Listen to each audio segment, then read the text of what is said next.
জাতির খেদমতের জন্য নিজেদেরকে উপস্থাপন করছেন, একটা জাতির জন্য এর চাইতে বড় সৌভাগ্যের বিষয় কিছু হয় না। বাংলাদেশ থেকে মানুষ বাইরে যেতে পারলে অনেক মানুষ এমন, তারা ভাবে যে যাক, আল্লাহ তাআলা আমাকে বহুত বড় একটা বিপদ থেকে মুক্তি দিয়েছে, এখন বাকি জীবন আমার এখানে কোন রকম একটা গ্রিন কার্ড পেয়ে গেলে আর সন্তান সন্ততি আর পরিবারকেও এখানে নিয়ে আসতে পারলেই চলবে, দ্বিতীয়বার আর দেশে স্থায়ীভাবে ফিরে যাওয়ার দরকার নাই।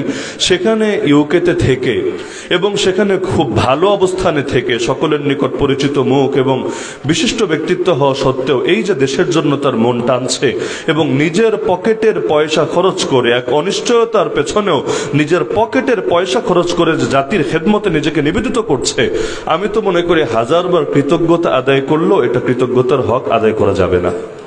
বাস্তবতা তো এটাই যে নেতৃত্বের আসন কখনো খালি থাকে না। ভালো মানুষ যদি নেতা না হয়, চোররা নেতা হবে, বাটপাররা নেতা হবে, দুর্নীতিবাজরা নেতা হবে। আর সামনে দুইটা অপশন থাকলে না মানুষ বেছে নিতে পারে, আমি মন্দের পক্ষে যাব না আমি ভালোর পক্ষে যাব। অপশন যদি একটাই থাকে, চারদিকে মন্দ আর মন্দ, চোর আর চোর, বাটপার আর বাটপার, মানুষ তখন তো আর বাছাইও করে নিতে পারে না, বাধ্য হয়ে তখন তাদেরকে ভুল সিদ্ধান্তই নিতে হয়। তো এজন্য আমি মনে করি আল্লাহ তাআলা তাকে যে যোগ্যতা দিয়েছেন, যে অর্থবিত্তও দিয়েছেন, সাধারণত আমাদের দেশে তো একটা চিন্তা চেতনা আছে যে হুজুর মানুষ মনে হয় তিনি হাত পাতবেন, তাকে দিব, তিনি মসজিদে ব্যয় করবেন, মাদ্রাসায় ব্যয় করবেন, কিন্তু না, হুজুররা যে হাত বাড়িয়ে দিতে পারেন এবং তারা নিজের কষ্টার্জিত সম্পদ, হালাল পয়সা অর্জনে কিন্তু কষ্ট আছে, এটা তো সকলে বোঝেন। হারাম টাকা হু হু করে বাড়ে, কিন্তু হালাল পয়সা অর্জনে বড় কষ্ট আছে। কিন্তু ওই মাথার ঘাম পায়ে ফেলে রক্তকে পানি করে নিজের কষ্টার্জিত সম্পদ জাতির পেছনে যারা ব্যয় করে, তাদেরকেই আসল দেশপ্রেমিক, আসল ইসলাম প্রেমিক বলে। তো আমি মনে করি এই জাতি যদি ভুল সিদ্ধান্ত না নেয়, তাকে নিয়ে বেশি কিছু বলার দরকার নেই, কারণ মায়ের কাছে মামা বাড়ির গল্প করা এটা অর্থহীন। তো এই ইউনিয়নে আমি মনে করি, বুধবাড়ি বাজারে তো আমার আগ থেকেও যাতায়াত আছে, বুধবাড়ি বাজার মাদ্রাসার মাহফিলে তো অনেকের সাথেই দেখা সাক্ষাৎ হয়ে থাকে। তো আমি মনে করি অন্তত এই ইউনিয়নে সাদিক ভাইয়ের বিজয় আমি কোনো ধরনের অনিশ্চয়তা দেখি না ইনশাআল্লাহ। বাকি আপনারা যদি তাকে দিল থেকে মহব্বত আসলেই করে থাকেন এবং এই লড়াইকে তার একার লড়াই না, বরং ইসলামের পক্ষে, ন্যায়ের পক্ষে, ইনসাফের পক্ষে সকলের লড়াই মনে করেন আর সকলে শেষ পর্যন্ত তাকে সঙ্গ দেন, ওই যে বাংলা একটা কথা আছে, 10-এর লাঠি 1-এর বোঝা, সকলে মিলে যদি আমরা তার পাশে থাকি ইনশাআল্লাহ সুম্মা ইনশাআল্লাহ, আগামী দিনে ভালো কিছুর আশা করা যায়। আমরা তার পাশে থাকব মূলত তার সেবার জন্য না, বরং আল্লাহকে সাহায্য করার জন্য। আল্লাহ কোরআনে বলেন, হে ঈমানদাররা, তোমরা আল্লাহর সাহায্যকারী হও। তো আমরা আলেমের পাশে থাকবো আল্লাহকে সাহায্য করার নিয়তে, আর আল্লাহকে সাহায্য করা মানে আল্লাহর দ্বীনকে সাহায্য করা। কারণ যেদিন এই বাংলাদেশ ইসলামের বাংলাদেশ হবে, সেদিন ইনশাআল্লাহ এই মানবতা মুক্তি পাবে এবং এই দেশ এক টুকরা সোনার মদিনায় পরিণত হবে ইনশাআল্লাহ। আল্লাহ রাসূল যেভাবে মদিনাকে গড়ে তুলেছিলেন, এখন চাই এই দেশকে কেউ দিল্লি বানাতে, কেউ ওয়াশিংটন বানাতে, কেউ এই বানাতে, কেউ সেই বানাতে। আমরা চাই না এই দেশ দিল্লিও না হোক, ওয়াশিংটনও না হোক, মস্কো বেজিংও না হোক, এই দেশটাও এক টুকরা সোনার মদিনার মতো হোক। আপনারা চান না? তো এজন্য নবীর ওয়ারিসদেরকে এগিয়ে দিতে হবে। মসজিদে গেলে যেমন হুজুরকে সামনে এগিয়ে দেন, একইভাবে নেতৃত্ব, ওইটাও ইমামত, এটাও ইমামত। ইমামত মানেই নেতৃত্ব। তো মসজিদে যেমন আলেম ওলামারা নেতৃত্ব দেয়, যেদিন রাষ্ট্রের মধ্যে আলেম ওলামারা নেতৃত্ব দিবে, সেদিনের বাংলাদেশ যে কত সুন্দর হবে, এটা দেখার জন্য মাঝে মাঝে ইচ্ছা হয় যে আল্লাহরে দোয়া করি, আল্লাহ এমন একটা বাংলাদেশ দেখে যাওয়ার তৌফিক দিও। তো আমি আর আলোচনা দীর্ঘ করছি না, আমাদের অ্যাডভোকেট জাহাঙ্গীর হোসেন ভাইয়ের মুখ থেকে আমরা অত্যন্ত মূল্যবান আলোচনা শুনবো। আল্লাহ তাআলা আমাদের আজকের এই আশা বসাকে কবুল করুন, যে লক্ষ্যে আমরা মাঠে নেমেছি আমাদেরকে বিজয় অর্জন করে ঘরে ফিরে যাওয়ার তৌফিক দান করুন। আমিন। ওয়া আখিরু দাওয়ানা আনিল হামদুলিল্লাহি রাব্বিল আলামিন।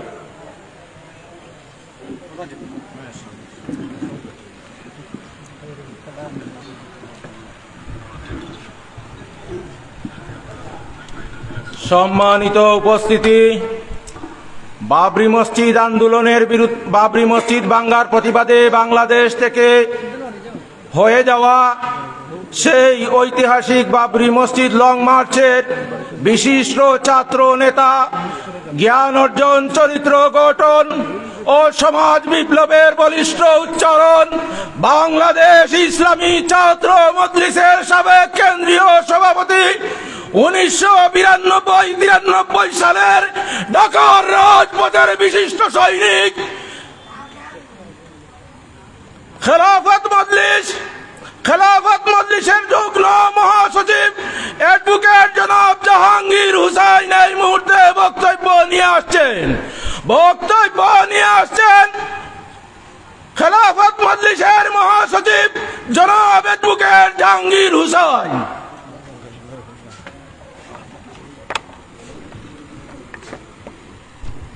আসসালামু আলাইকুম ওয়া রাহমাতুল্লাহি ওয়া বারাকাতুহু।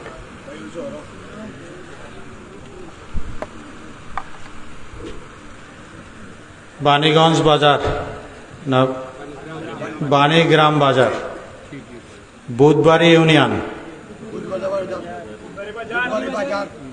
বুধবাড়ি বাজার ইউনিয়ন, বাণীগ্রাম বাজার, বুধবাড়ি বাজার ইউনিয়ন, গোলাপগঞ্জ উপজেলা,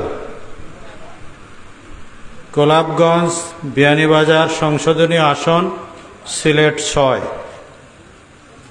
জাতীয় সংসদ নির্বাচন, দেয়ালঘড়ি মার্কা, খেলাফত মজলিস মাওলানা সাদিকুর রহমান।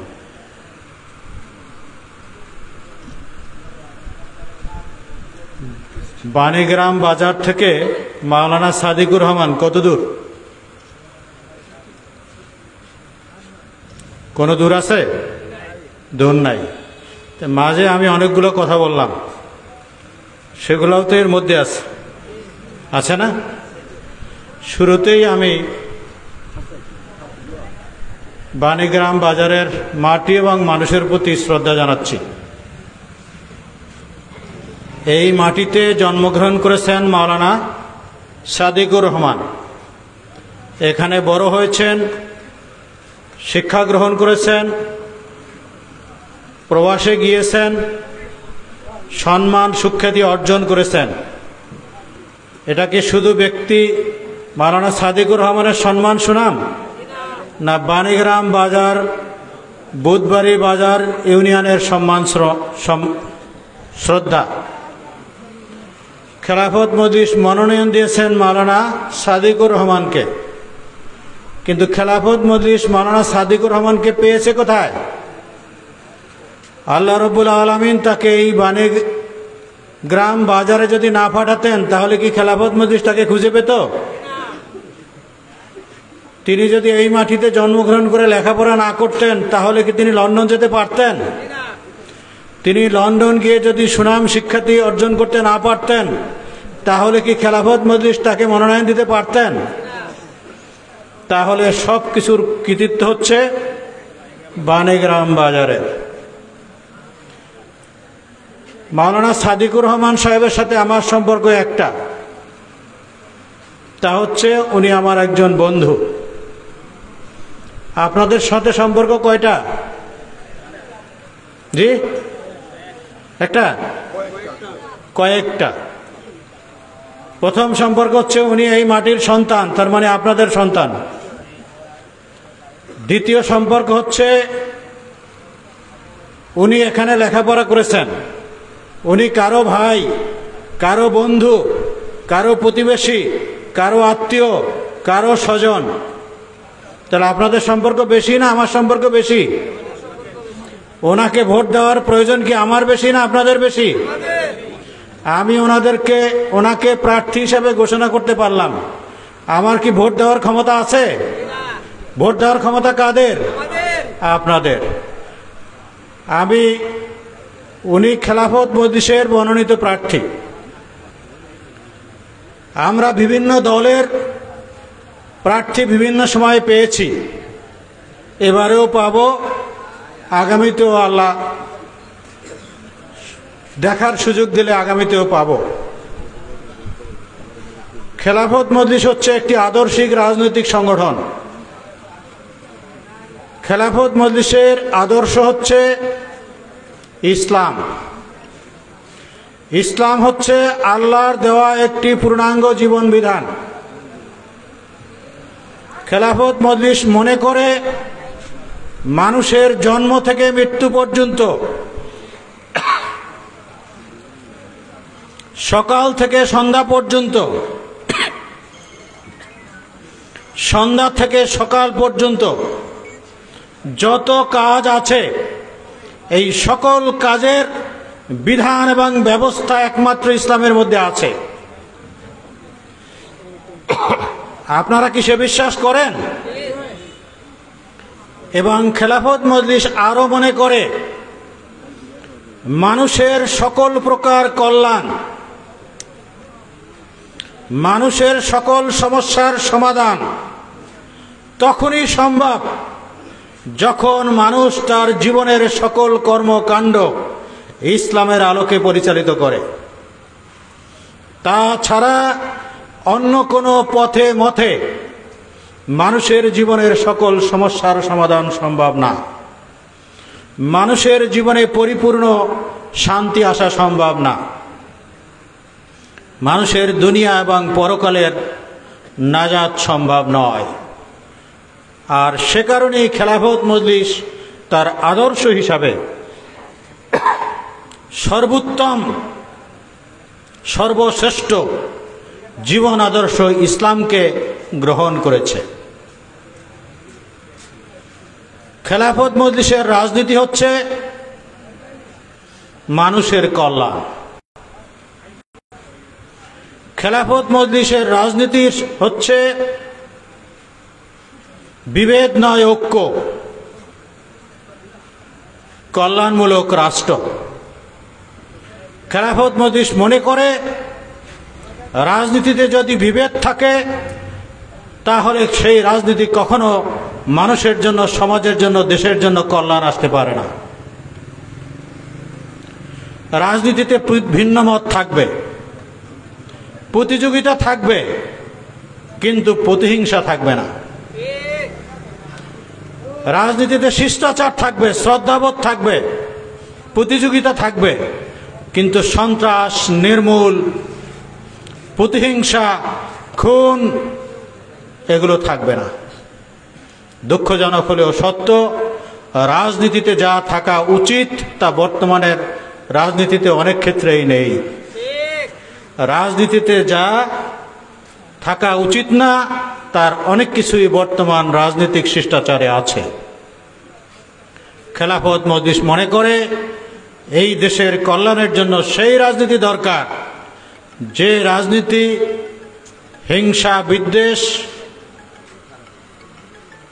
কাদা ছোড়াছুরি থেকে শুরু করে ব্যক্তিগত সুবিধা এবং স্বার্থের বাইরে গিয়ে কাজ করবে। আর সেই রাজনীতির পরিবেশ সৃষ্টির জন্য, আদর্শিক রাজনৈতিক সমাজ নিশ্চিত করার জন্য খেলাফত মজলিস জাতীয় সংসদ নির্বাচনে অংশগ্রহণ করে। আর এমন একটি নির্বাচনের মধ্য দিয়েই যে পার্লামেন্ট নির্বাচিত হবে, যে সরকার প্রতিষ্ঠা হবে, সেই সরকারের, সেই নির্বাচনের, সেই এমপিদের পক্ষেই প্রকৃত পক্ষে দেশের শান্তি প্রতিষ্ঠা করা সম্ভব। অন্য কোনো প্রক্রিয়ায় যদি নির্বাচিত হয়, মানব রচিত কোনো তন্ত্রমন্ত্রের ভিত্তিতে যদি কোনো নির্বাচন হয়, যদি ব্যক্তিগত স্বার্থ এবং ক্ষমতা কেন্দ্রিক রাজনীতিতে কোনো নির্বাচন হয়, সেই নির্বাচনের মধ্যে দিয়ে যে সরকার প্রতিষ্ঠা হবে, যে এমপি নির্বাচিত হবে, তাদের পক্ষে শোষণ, জুলুম, নির্যাতন ছাড়া আর কিছু করা সম্ভব হবে না। সম্মানিত উপস্থিতি, আমি আপনাদেরকে এই জন্য আবেদন করতে চাই, আহ্বান করতে চাই। আমরা প্রার্থী আপনাদের সামনে উপস্থাপন করেছি। বিচারের দায়িত্ব আপনাদের, ভোট দেওয়ার দায়িত্ব আপনাদের, সমর্থন করার দায়িত্ব আপনাদের, সহযোগিতা করার দায়িত্ব আপনাদের। সাদিকুর রহমান সাহেব এই অঞ্চলে ত্রয়োদশ জাতীয় সংসদ নির্বাচন উপলক্ষে প্রার্থী হয়েছে। তিনি খেলাফত মজলিসের প্রার্থী, কথা ঠিক। আজকে সাদিকুর রহমান প্রার্থী হিসেবে এখানে আসছেন, ভবিষ্যতে আপনার সরাসরি নিজের সন্তান প্রার্থী হতে পারে, পারে না? আপনার ছোট ভাই প্রার্থী হতে পারে, আপনার বংশের লোক প্রার্থী হতে পারে। ধারাবাহিকতা একসময় আপনার বংশের কেউ না কেউ এক সময় এখানে প্রার্থী হতে পারে। আজকে যদি আমরা এই মাটির সন্তান হিসাবে সাদিকুর রহমান সাহেবকে ভোট দিতে, সহযোগিতা করতে, সমর্থন করতে কোনো কার্পণ্য করি, তাহলে ভবিষ্যতে আপনার আমার সন্তান, আপনার প্রতিবেশী, আপনার পরিবারের লোক, আপনার ছেলে, আপনার নাতি, আপনার ভাতিজা যখন হবে, তখন এই মাটি তার সাথেও কার্পণ্য করবে। সুতরাং আমি মনে করি সাদিকুর রহমান প্রার্থী হওয়ার মধ্য দিয়ে বাণীগ্রাম বাজার, বুধবাড়ি বাজার ইউনিয়নের মানুষের জন্য সৌভাগ্য হয়েছে এই মাটির প্রতি কৃতজ্ঞতা প্রকাশের, এই মাটির প্রতি সম্মান প্রদর্শনের। আমি বিশ্বাস করব এই মাটিতে সাদিকুর রহমান সাহেব জন্মগ্রহণ করে যেভাবে মাটিকে ধন্য করেছেন, আগামী নির্বাচনে এই অত অঞ্চলের সকল ভোটার এবং সকল মানুষ ভোট দিয়ে এবং সমর্থন করে এই মাটির সার্থকতা পূরণ করবে ইনশাআল্লাহ। সাদিকুর রহমান সম্পর্কে আমার বেশি কিছু বলার নেই, আমার চেয়ে আপনারা অনেক বেশি জানেন। তিনি লন্ডনে থাকেন, লন্ডনে অনেক মানুষ থাকেন, এই অঞ্চলেরও অনেক মানুষ থাকেন। তিনি লন্ডনে গিয়ে কি করেন আপনারা কি জানেন? তিনি মসজিদে খতিব, তিনি ইমামতি করান। দুনিয়ার বর্তমান বৈষয়িক দুনিয়ার সবচেয়ে শ্রেষ্ঠ জায়গা হচ্ছে লন্ডন। তো বৈষয়িক দুনিয়ার শ্রেষ্ঠ জায়গায় গিয়ে তিনি মুসলমানের একটা গুরুত্বপূর্ণ কাজ, ইমানদারের একটা মৌলিক কাজ, সেখানে গিয়ে নামাজের ইমামতি করেন, মসজিদে শুক্রবার দিন দাঁড়িয়ে খুতবা দেন। এটা এই মাটির সৌভাগ্য না? আমরা খেলাফত মজলিস মনে করি একজন নামাজি মানুষ, একজন ইমাম মানুষ, একজন খতিব মানুষ খেলাফত মজলিসের প্রার্থী হয়েছে, এটা আপনাদেরও সৌভাগ্য। এবং তিনি সেখানে যা আয় বাণিজ্য করেন তা তার পরিবারের ন্যূনতম প্রয়োজনের বাইরে এই অঞ্চলেই তো ব্যয় করেন নাকি? আমি যতটুকু শুনেছি সাদিকুর রহমান সাহেব নিজে, তার পরিবার পরিজন, তার ভাই ব্রাদার, আত্মীয় স্বজন, পাড়া প্রতিবেশী অনেকেই আছেন যারা লন্ডনে থাকেন। আমার বিশ্বাস আপনারা যদি ওনাকে এই খেদমতের জন্য, জাতীয় দায়িত্ব পালনের জন্য সমর্থন সহযোগিতা করেন, তাহলে উনি একাই যে আপনাদের পাশে থাকবে আমি তা মনে করি না। ওনার ভাই ব্রাদার, আত্মীয় স্বজন, পাড়া প্রতিবেশী, বন্ধুবান্ধব যারা বিদেশে আছেন তারাও আপনাদের কল্যাণে আপনাদের পাশে এসে দাঁড়িয়েবেন সাদিকুর রহমান সাহেবের মধ্য দিয়ে। এটা নিঃসন্দেহে এই এলাকার জন্য একটি সৌভাগ্য। পরিশেষে আমি বলতে চাই, খেলাফত মজলিস মনে করে কোন দল যত শক্তিশালী হোক না কেন, কোন একক দলের পক্ষে সমাজে শান্তি শৃঙ্খলা বা সমাজের উন্নয়ন সম্ভব নয়। এজন্য খেলাফত মজলিস মনে করে দল মত নির্বিশেষে, জাতি ধর্ম বর্ণ নির্বিশেষে দেশের স্বাধীনতা সার্বভৌমত্ব রক্ষা, দেশের উন্নয়ন এবং আদর্শিক বা ইসলামী সমাজ প্রতিষ্ঠার জন্য ইসলামী আদর্শে বিশ্বাসী সকল দল মত শক্তি, দেশের স্বাধীনতা সার্বভৌমত্বে বিশ্বাসী সকল মানুষ এবং দেশপ্রেমিক সকল শক্তির মধ্যে ঐক্য করতে হবে। সাদিকুর রহমান সাহেবও সেই ঐক্যে বিশ্বাস করে, আমরা বিশ্বাস করি, আমার বিশ্বাস আপনারাও সেই বিশ্বাস করেন। সুতরাং আমি আপনাদেরকে আহ্বান করব, আসুন আমরা সবাই ঐক্যবদ্ধভাবে সাদিকুর রহমান সাহেবের পক্ষে, একজন আলেমের পক্ষে, একজন সৎ ও ন্যায়বান মানুষের পক্ষে, একজন ইমামের পক্ষে, একজন খতিবের পক্ষে, একজন আল্লাহওয়ালা লোকের পক্ষে অংশগ্রহণ করে ভোট দিয়ে সহযোগিতা করে নিজের কল্যাণ এবং আল্লাহর সন্তুষ্টি অর্জন করি। আল্লাহ আমাদের সবাইকে সেই তৌফিক দান করুন। আমিন। ওয়া আখিরু দাওয়ানা আলহামদুলিল্লাহি রাব্বিল আলামিন।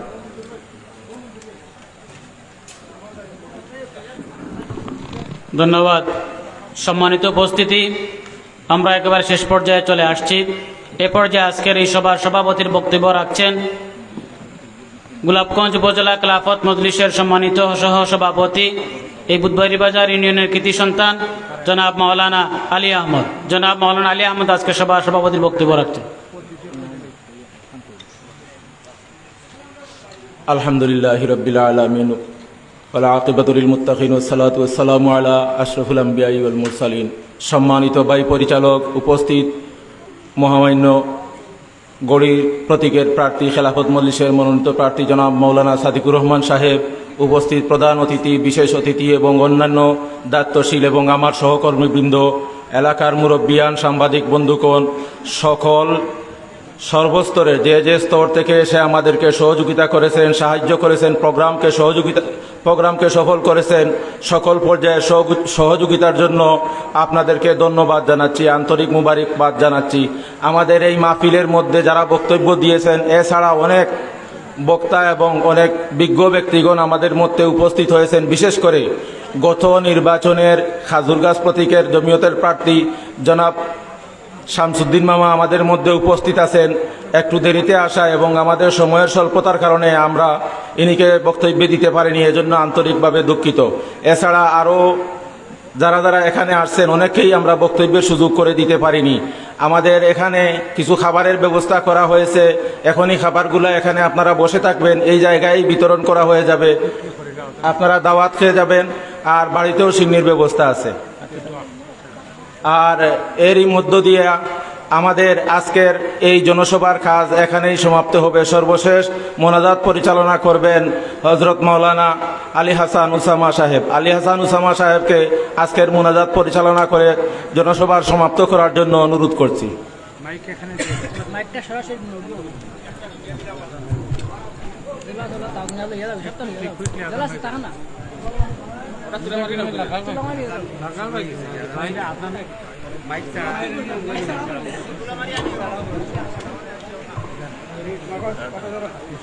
সবাই দুরূদ শরীফ পাঠ করি।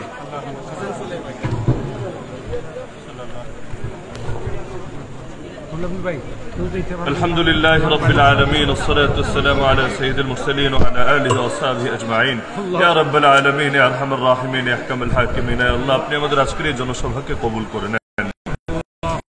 আয় আল্লাহ, আপনি আমাদের জিন্দেগির সমস্ত গুনাহ খাতাগুলোকে মাফ করে দেন। আয় আল্লাহ, আমাদের মা বাবা, আপনজন, আত্মীয় স্বজন অনেকেই যাদের আত্মীয় স্বজনরা দুনিয়াতে নাই, কবরে শায়িত আছেন, আয় আল্লাহ প্রত্যেকের কবরকে জান্নাতের বাগানে পরিণত করেন। আয় আল্লাহ, যে মুরব্বীরা এখনো জীবিত আছেন তাদেরকে নেক হায়াত দান করেন। আয় আল্লাহ, আমাদের মধ্যে, আমাদের আপনজনদের মধ্যে যারা অসুস্থ সবাইকে শেফায়ে কামিল আজল নসিব করেন। আয় আল্লাহ, যারা ঋণগ্রস্ত সবাইকে ঋণ পরিশোধের তৌফিক দান করেন। আয় আল্লাহ, যে মুসিবতে আটকে আছে সকলের মুসিবতকে আপনি দূর করেন। আয় আল্লাহ, প্রত্যেকের পরিবারে সুখ শান্তি নসিব করেন। আয় আল্লাহ, আমাদেরকে দ্বীনের জন্য ঐক্যবদ্ধ হওয়ার তৌফিক দান করেন। আয় আল্লাহ, আগামীর বাংলাদেশকে ইসলামের বাংলাদেশ বানানোর তৌফিক দান করেন। আয় আল্লাহ, সাদিক ভাই যে লক্ষ্য নিয়ে মাঠে নেমেছেন, আয় আল্লাহ সেই লক্ষ্যকে পূর্ণ করার তৌফিক দান করেন। আয় আল্লাহ, তার হায়াতে, তার মালে, তার পরিবারে, তার সবকিছুর মধ্যে আপনি বরকত দান করেন। আসমানে জমিন এই সমস্ত বালা মুসিবত থেকে হেফাজত করেন। আয় আল্লাহ, আপনার বান্দারা এই দীর্ঘ সময় কষ্ট করে দ্বীনের মহব্বতে এখানে বসে আছে। আয় আল্লাহ, এখানে উপস্থিত প্রতিটা বান্দাকে কবুল করে প্রত্যেকের নাম জান্নাতের লিস্টে অন্তর্ভুক্ত করেন। সুবহান রাব্বিকা রাব্বিল ইজ্জাতি আম্মা ইয়াসিফুন।